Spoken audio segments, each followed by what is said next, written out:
The perfect ordinary life, the morning light, filtered through the cream-colored curtains of their suburban Minneapolis home, casting gentle shadows across the breakfast table, where Sarah Mitchell had been setting the same pattern of plates for 15 years. 2 coffee mugs, his black, hers with cream. 2 pieces of toast, wheat for him, sourdough for her. The rhythm of marriage had become as predictable as the sunrise. Emma's recital is Thursday. Sarah called toward the staircase, hearing the familiar creak of the 3rd step as her husband descended. "You'll be able to make it, right?"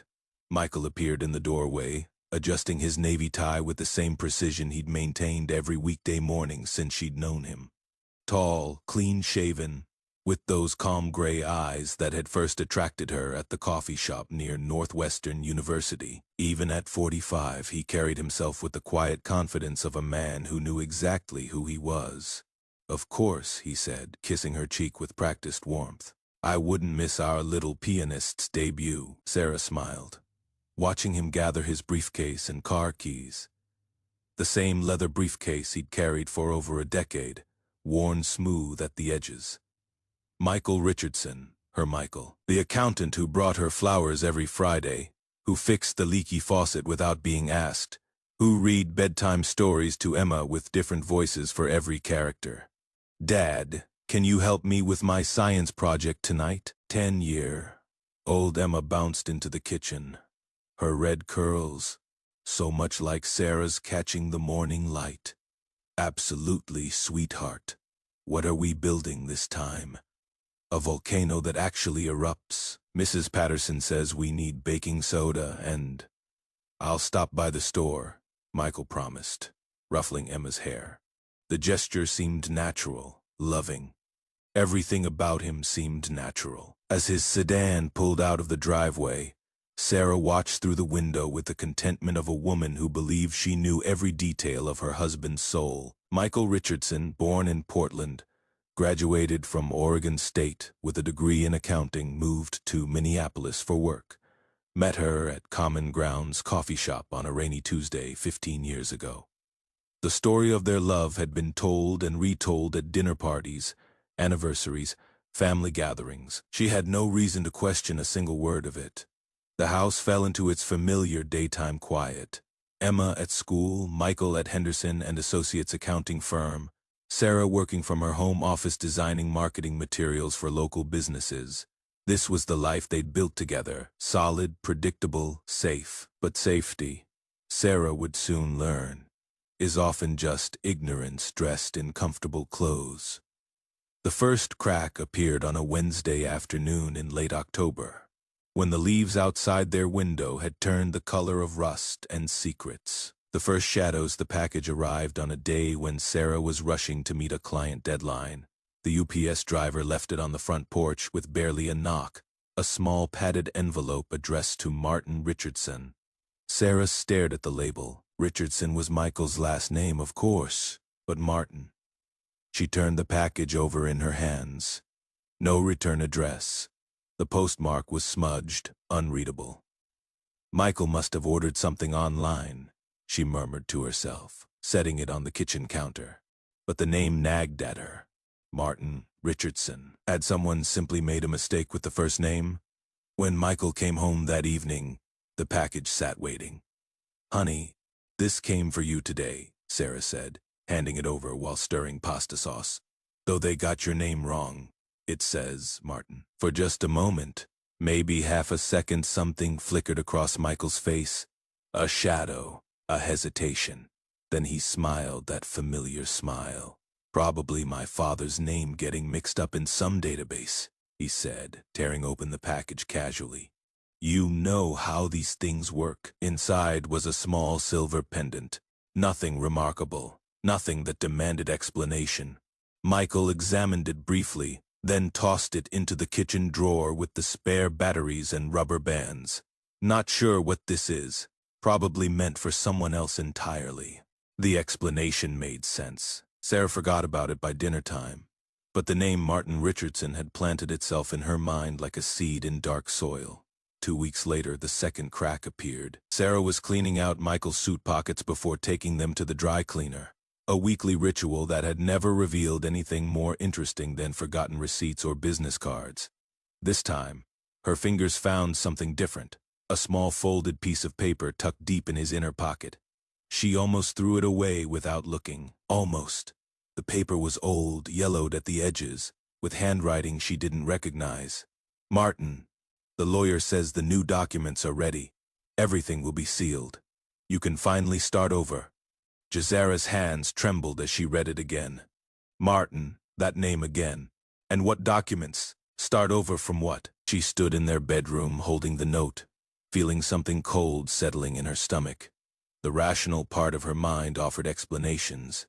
It was an old note from a client. Michael had picked up someone else's jacket by mistake.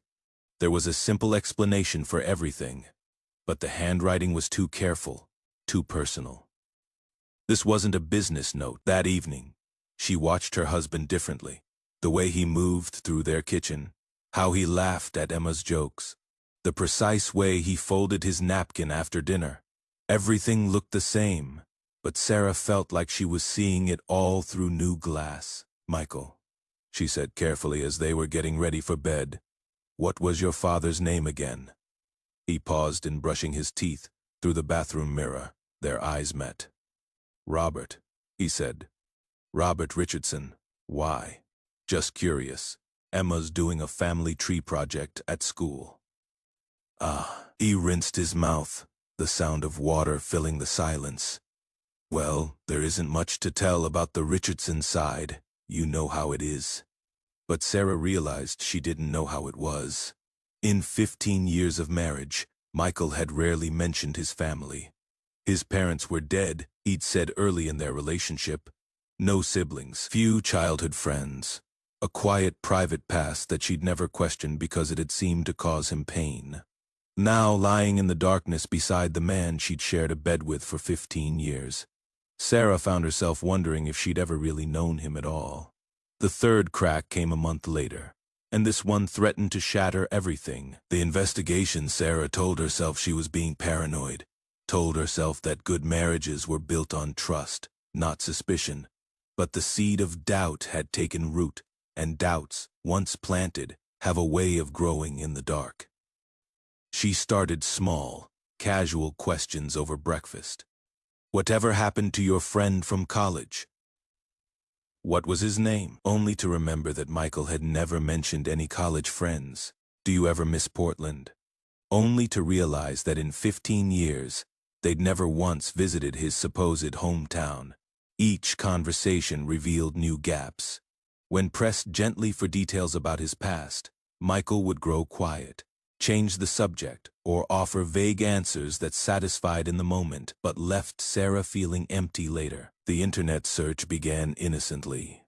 Sarah typed Michael Richardson, Portland, Oregon into Google one afternoon, while Emma was at soccer practice.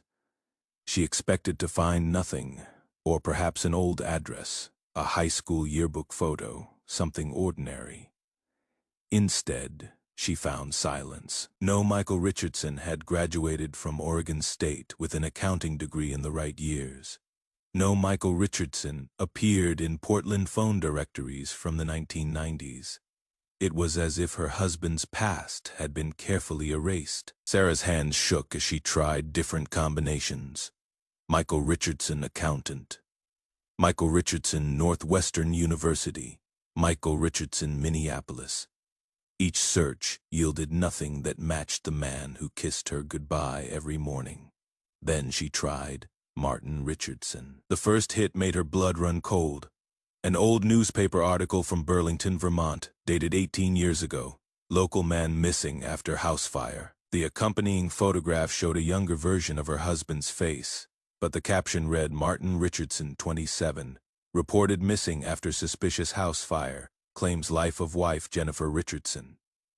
Sarah stared at the screen until the words blurred. Her Michael, her safe, predictable, loving Michael, was staring back at her from a missing person report. But his name wasn't Michael, and he'd been married before, to a woman named Jennifer, who had died in a fire.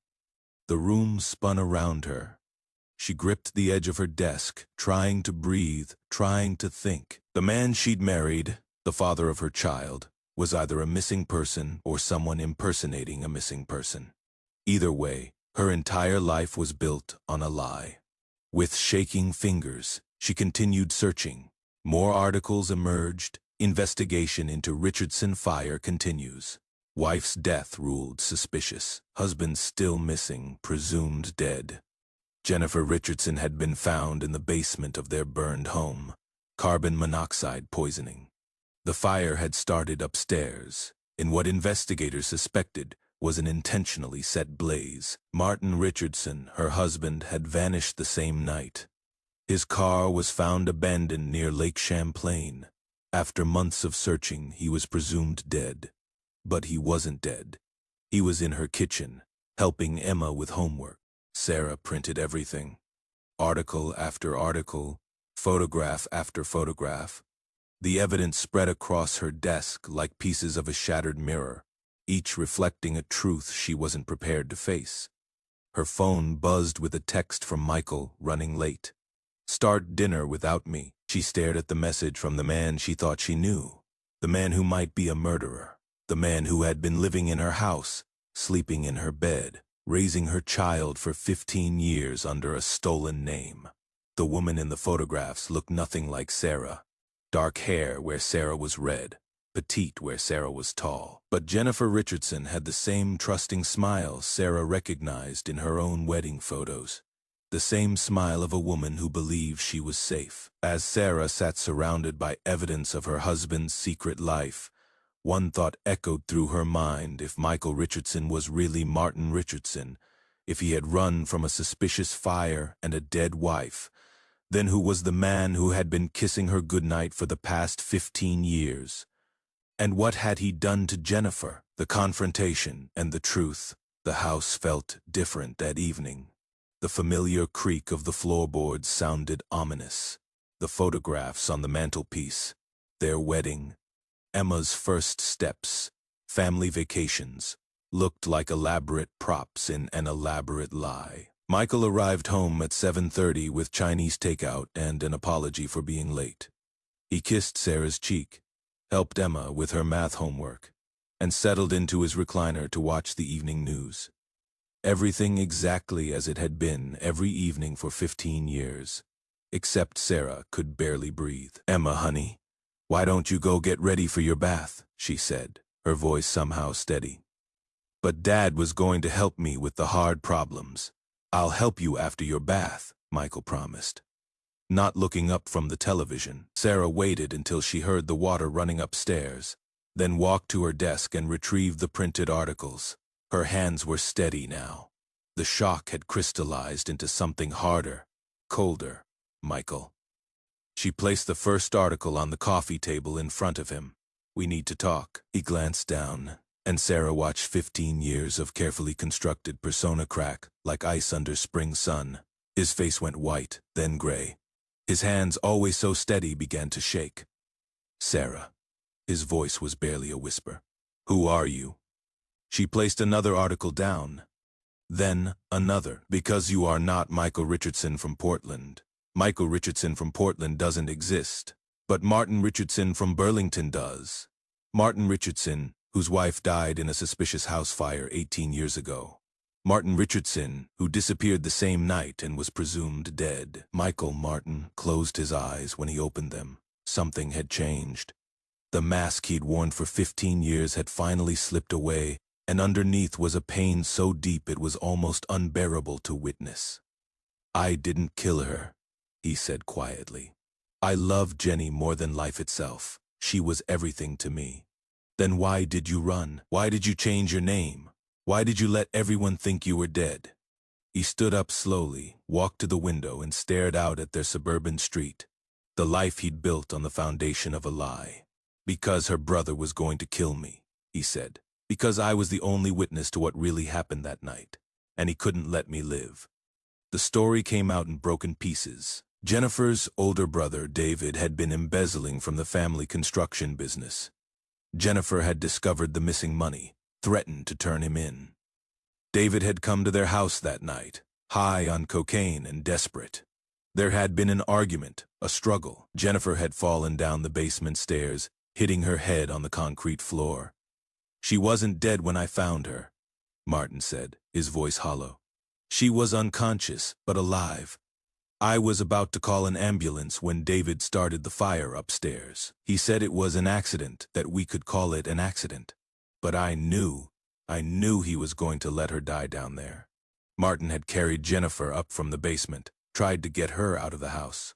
But the smoke was too thick, the fire spreading too fast. In the chaos, David had hit him with a piece of burning timber. When Martin regained consciousness, he was outside. David was gone, and Jennifer was dead. I had no proof. David had connections with the local police. His father-in-law was a detective. I was a nobody apart. Time carpenter with a record for bar fights. Who would believe me? David started spreading rumors that I'd been violent with Jenny, that I'd been drinking. When I realized the investigation was focusing on me instead of him, when David's friends started making threats, he turned back to Sarah, and she saw tears on his face. I ran. I abandoned my wife's memory, and I ran like a coward.